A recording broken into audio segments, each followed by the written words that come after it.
What's going on, guys? I'm Bill and welcome to Billshowto. Today I'm going to show you guys how to fix a leaking or running toilet. Let's do this. Alright guys, so the first thing we need to do is shut off the water. So if we have a look at the side of the toilet, there'll be a little valve there, and you just have to turn that over to the right and that'll shut off your water completely. That'll stop the system from filling up with water.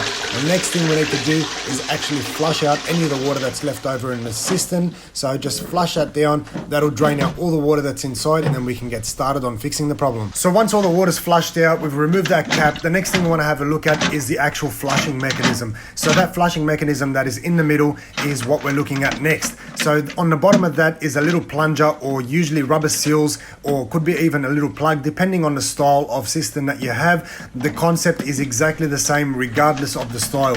So what we're looking at here is to see why the water is still leaking into the toilet. So what we're going to do is remove that mechanism, or the flushing mechanism, from the middle. In this case here, it's made out of plastic, so you have to be very careful. It could be brittle because it's been in there for a long time. We don't want to break anything, cause more problems than what we initially started with. In this case here, we've got two little clips on the front that I'm just going to simply undo, and then we're going to slide up the back section from there.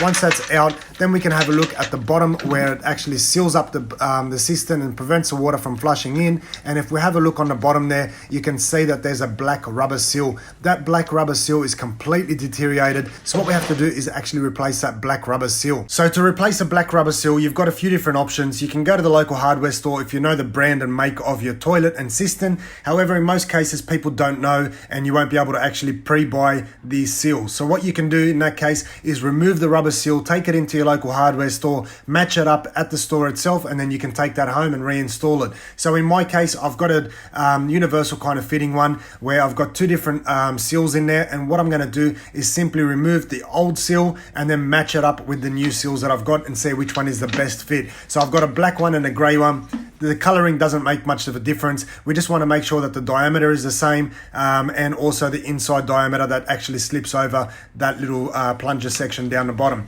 So in my case, the grey one is the one that we're going to go with, and all you have to do is just simply stretch that over the little fitting down the bottom, and then you're ready to go. So to reinstall it, you simply do everything you've just done in reverse. Just slot it straight down the back slots first, and then we want to clip in that front section in place.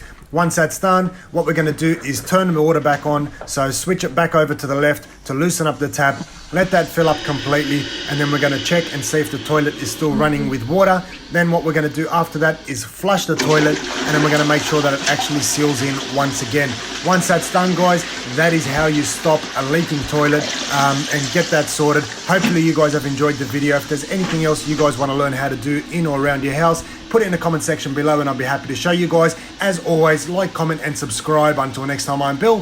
Thanks for watching Billshowto.